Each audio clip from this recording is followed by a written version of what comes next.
Welcome to Classical Music Composition. In this video, we'll learn how to compose a binary sonata in the style of one of the most interesting and divergent composers of all time. I'm speaking of Domenico Scarlatti.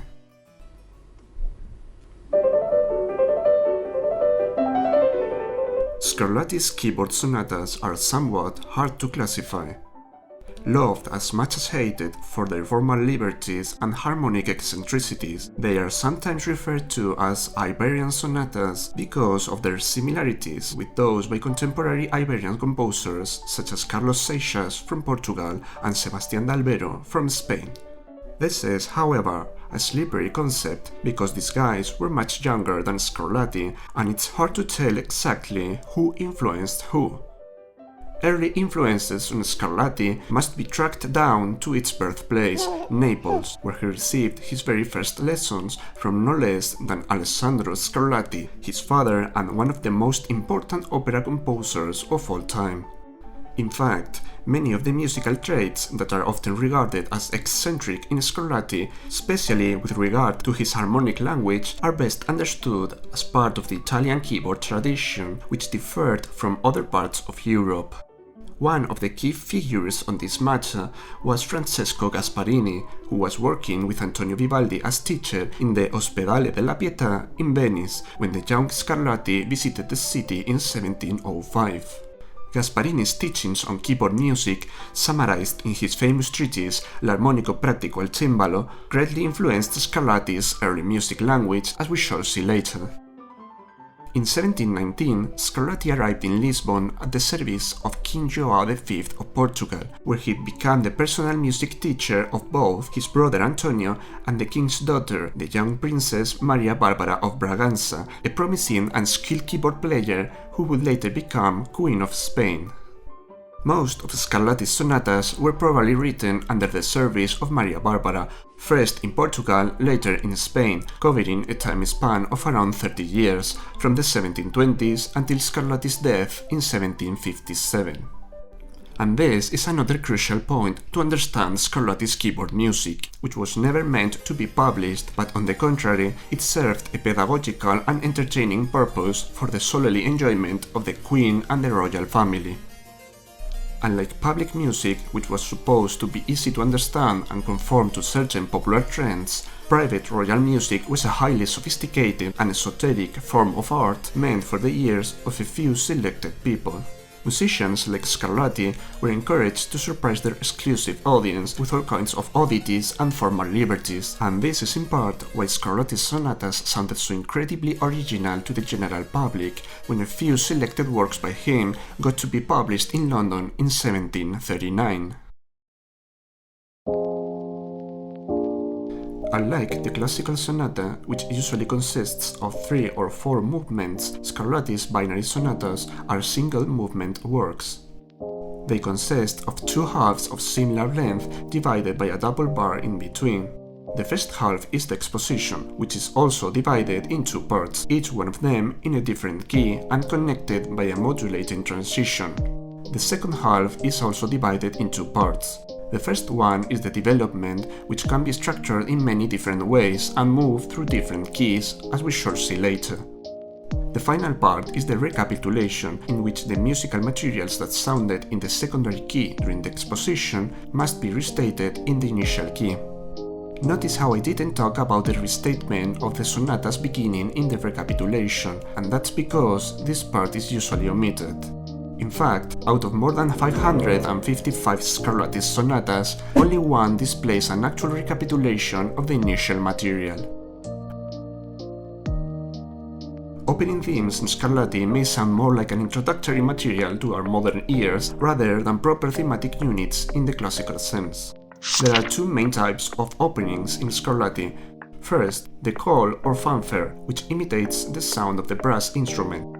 And second, the imitative opening, in which 2 voices are presented one after the other in the fugato style.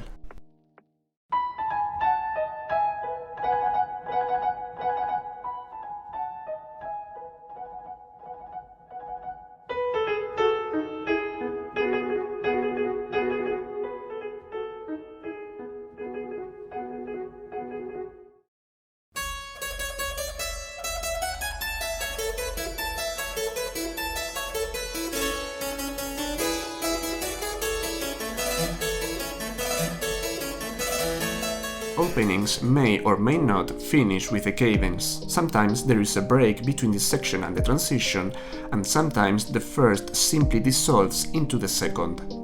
Transitions in Scarlatti always modulate to the secondary key, but up to that point they can behave in all kinds of different ways. I distinguish three types of transition. First, the continuous one. This kind of transition is usually brief and elides with the following part in a very smooth way.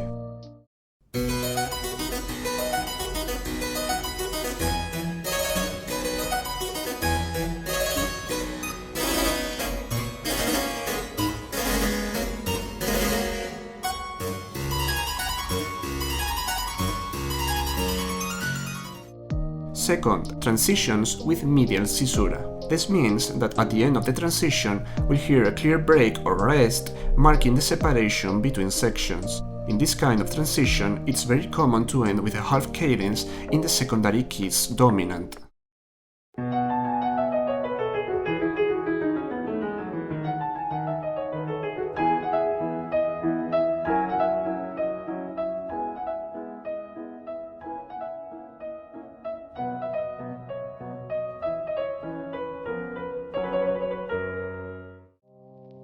And third, multimodular transitions. These kind of transitions are unique to the Scarlatti style and present a series of separated subsections which might also modulate to different keys in the way, as a kind of premature development.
With regard to the tonal plan, the standard option as secondary key in the major mode is the 5th degree, but in Scarlatti we can sometimes come across stranger key choices such as the minor 5th, the 6th degree, or even the 3rd as secondary key, which is an innovation usually attributed to Bebe Beethoven almost a century later. For minor mode keys, the usual choices for secondary keys are the 5th degree, both major and minor, and the 3rd degree. The second part of the exposition is divided in two sections, the secondary theme zone and the closing zone. The secondary theme zone must start already in the secondary key and consists of one or more themes leading to a perfect authentic cadence at the end of the section.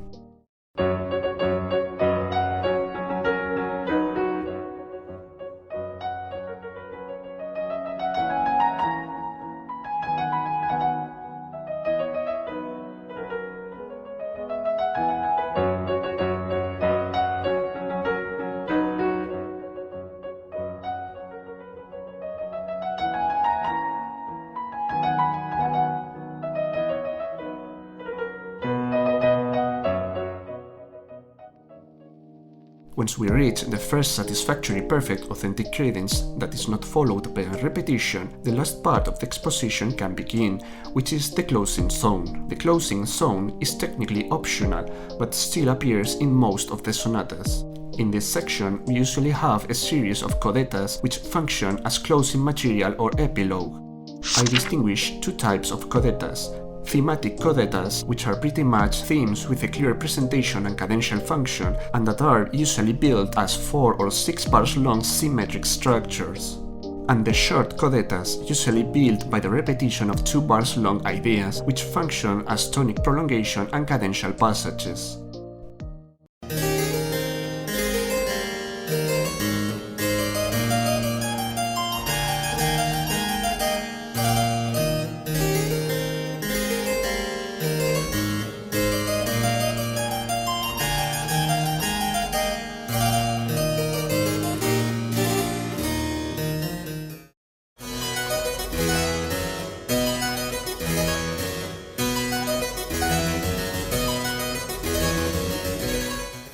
There are two distinctive procedures used by Scarlatti in the second half of the exposition that are worth noting, and which may appear either in the secondary theme zone and in the closing zone. First, the minor-major switch.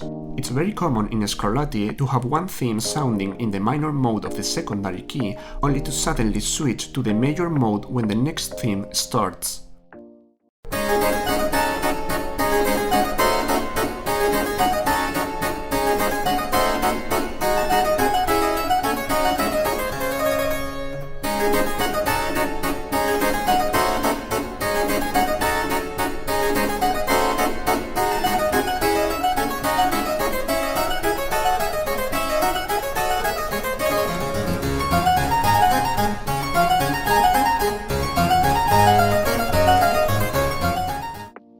Second, the presence of dance-like themes is also common in the second part of Scarlatti's expositions, which might be, in my opinion, a reminiscence of the final movements of the Baroque overtures and suites, which usually end with lively dances like the Gish.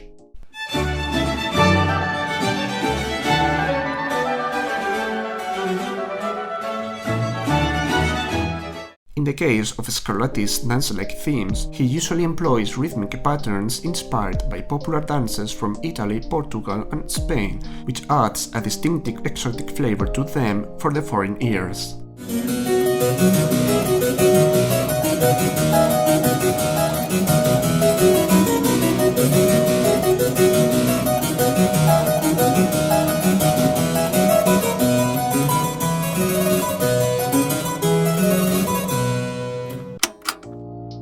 The second part of the sonata may present two main types of developments. The free development feels like an improvisatory space, which includes all kinds of elaborations from either new materials or previously heard ones. This section may start in any key, and it usually explores all kinds of bold modulations before going back to the initial key. The symmetric development, on the other hand, resembles pretty much the beginning of the exposition, but this time in the secondary key. It may also include the original transition after it, but now modulating back to the initial key. The final part of the sonata is the recapitulation, in which we have a restatement of the secondary theme song and the closing song, but now both in the initial key. Minor changes and variations are allowed in this section, but in general Scarlatti sticks to what was heard in the first part. In Scarlatti, the standard resolution for perfect authentic cadences ends with plain octaves, which means no third and no fifth. This also implies that inner voices from the previous chord might be left unresolved.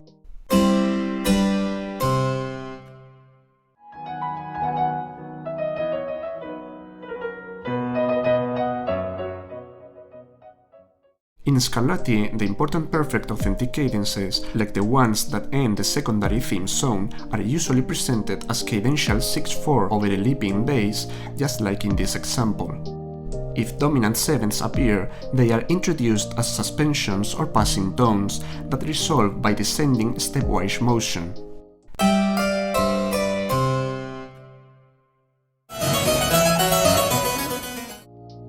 In Scarlatti, we can sometimes find direct and parallel fifths, which are forbidden by the general rules of counterpoint. However, these are not to be regarded as mistakes, but rather as conscious choices. They usually appear as an expressive device in homophonic contexts in order to achieve a very specific sonority.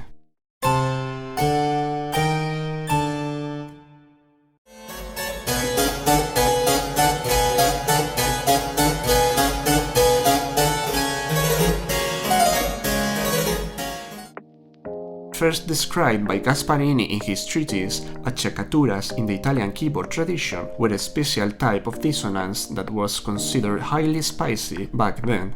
In Scarlatti, they usually appear as an added fourth to a dominant chord.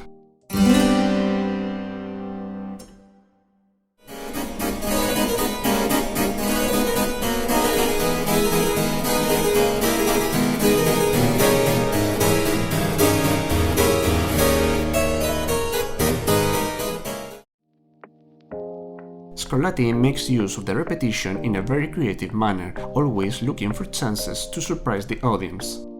It's very common, for instance, that an expected repetition of a previous passage is omitted, while at the same time unexpected repetitions might be added where you less expect them. Long in the short places, short in the long places.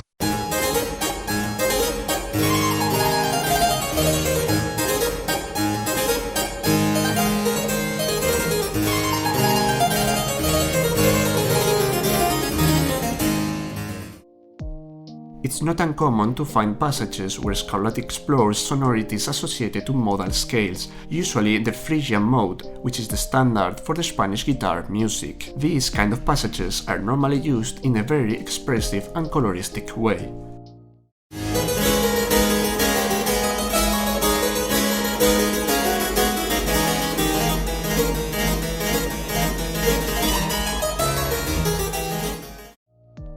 Scarlatti was one of the first composers to introduce crossing hands in keyboard music. While this is a common technique today, back then it was a mind-blowing trick that Scarlatti used extensively to impress his audience.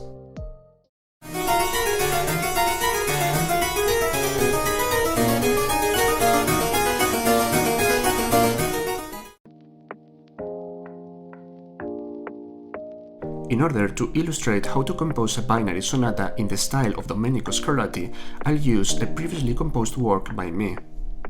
Keep in mind that my main goal with these exercises is to understand a given style and learn how to express ourselves through it, and not so much to make a perfect historical imitation. If you want to listen to a perfect imitation of Domenico Scarlatti, I suggest you check out Scott Ross Sonata K556, which is probably the best impersonation ever made of the Neapolitan composer. My sonata starts with this brief subject, which will be treated in contrapuntal fashion later.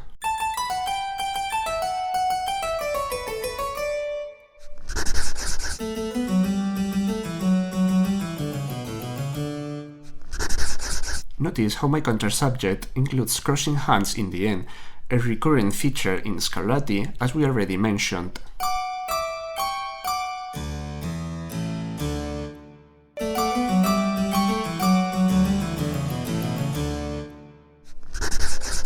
The next three bars elaborate these ideas before proceeding to the transition. Notice the parallel octaves between bass and top line at bars 5 and 6, which kind of imitate Scarlatti's parallel voicing in homophonic contexts. Also, this is the kind of stuff that will make your harmony teacher angry, so that makes them especially appealing. After bar 7, the opening theme elides with the transition, making the impression that the repetition of bar 6 is missing, another surprising Scarlattian effect.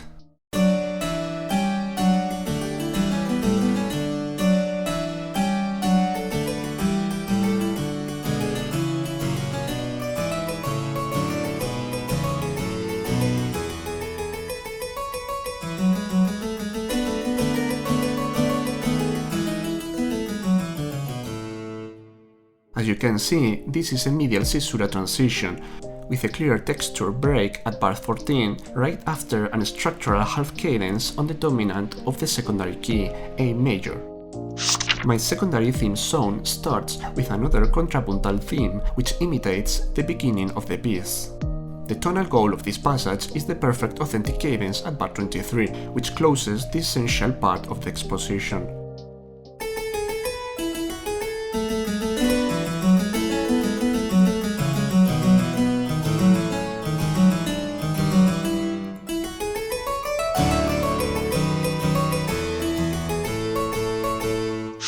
After this point, we've got the closing zone, which I built around this thematic codetta in a lively dance-like character. This theme will sound twice, the second time in a varied fashion.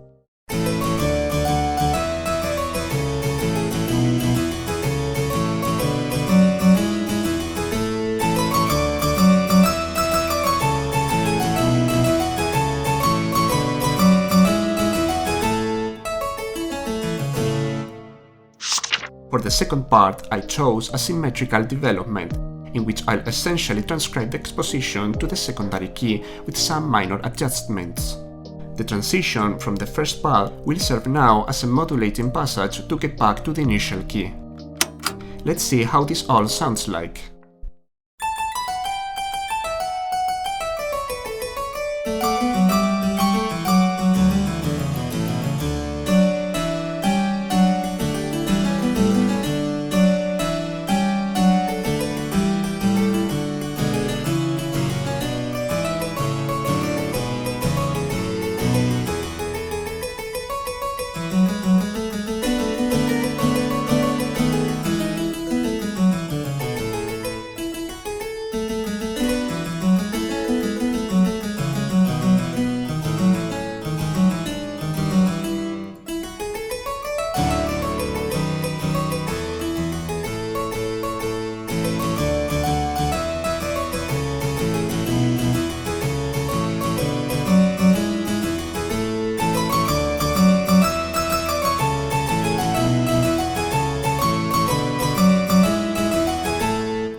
That's all for today. Let me know if this video was helpful and see you next time.